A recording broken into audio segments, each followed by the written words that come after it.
और अब हम आपको सोनिया गांधी के दामाद रॉबर्ट वाड्रा से दूसरे दिन की पूछताछ का अपडेट देंगे।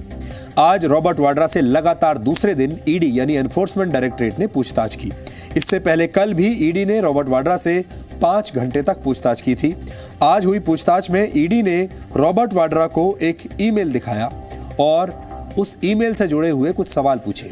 इस ईमेल में क्या लिखा है ये समझने के लिए आपको 50 साल के रॉबर्ट वाड्रा के कल के जवाब सुनने चाहिए।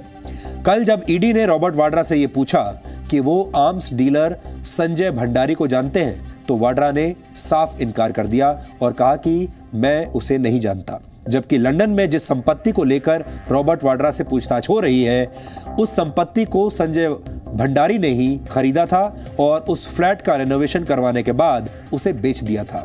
फ्लैट बेचने के बाद ये पूरा पैसा स्काईलाइट इन्वेस्टमेंट नामक कंपनी के बैंक अकाउंट में जमा कर दिया गया था और ईडी के मुताबिक ये कंपनी जिसमें ये पूरा पैसा जमा हुआ, ये रॉबर्ट वाड्रा की कंपनी है।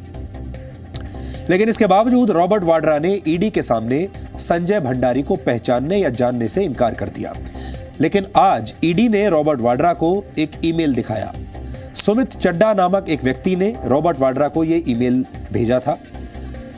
ईडी के मुताबिक सुमित चड्डा संजय भंडारी का रिश्तेदार है और लंदन वाली इस प्रॉपर्टी का रेनोवेशन सुमित चड्डा ने ही करवाया था और इसी विषय में सुमित चड्डा ने रॉबर्ट वाड्रा को यह मेल किया था।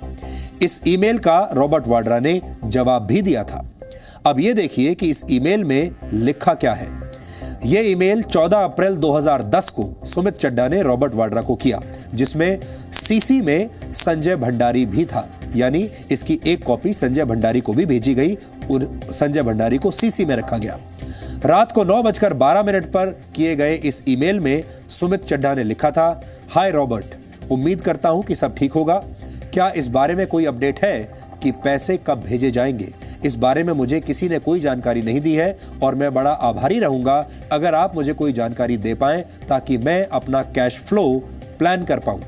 इस मेल में आगे ये भी लिखा है कि जैसा कि आप जानते हैं, मैं ये प्रोजेक्ट किसी व्यावसायिक फायदे के लिए नहीं कर रहा हूं, बल्कि इस काम को एक फेवर के तौर पर पूरा करना चाहता हूं। इस ईमेल से ऐसा लगता है कि रॉबर्ट वाड्रा के पास सुमित चड्डा का पैसा फंसा हुआ था और उस पैसे को निकालने के लिए वो ईमेल कर रहा था।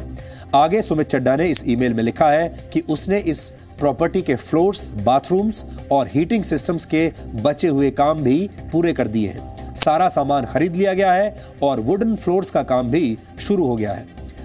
इस ईमेल में आगे सुमित चड्डा ने यह भी जानकारी दी है कि अगले हफ्ते तक बाथरूम फिटिंग्स भी लग जाएंगी। ईडी के मुताबिक ये मेल इस बात को साबित करने में बहुत महत्वपूर्ण है कि लंदन के इस फ्लैट के मालिक रॉबर्ट वाड्रा ही है। इस ईमेल से लगता है कि प्रॉपर्टी के मालिक रॉबर्ट वाड्रा थे और सुमित चड्डा इसका रेनोवेशन करवा रहा था। कल हमने आपको यह बताया था कि इस प्रॉपर्टी को खरीदने के लिए 1.9 मिलियन पाउंड यानी 17.5 करोड़ रुपए खर्च किए गए थे। 17.5 करोड़ रुपए का फ्लैट था ये और इसके रखरखाव और मेंटेनेंस के लिए 65,900 पाउंड यानी करीब 60 लाख रुपए और खर्च किए गए। अब आगे ये देखिए कि रॉबर्ट वाड्रा ने इस ईमेल पर क्या जवाब दिया। रॉबर्ट वाड्रा का ईमेल देखने के बाद ये बात और साफ हो जाएगी कि लंदन की इस प्रॉपर्टी का मालिक कौन था। 14 अप्रैल 2010 को सुमित चड्डा ने रॉबर्ट वाड्रा को यह मेल लिखा और रॉबर्ट वाड्रा ने इसका जवाब 15 अप्रैल 2010 को रात 9:01 पर दिया, यानी अगले ही दिन। इस जवाब में वाड्रा ने लिखा, हाय, मुझे इस बात की जानकारी नहीं थी कि आपको कुछ नहीं मिला। सुबह इसके बारे में पता करूंगा और मनोज को इसे निपटाने दो। मैं जल्द ही लंदन आऊंगा, अपना ध्यान रखना। इस मेल से यह साबित होता है कि लंदन की प्रॉपर्टी से रॉबर्ट वाड्रा कैसे जुड़े हुए थे, लेकिन इसके बावजूद रॉबर्ट वाड्रा ईडी के सामने यह कह रहे हैं कि इस प्रॉपर्टी की उन्हें कोई जानकारी नहीं है और ना ही वो संजय भंडारी को जानते हैं।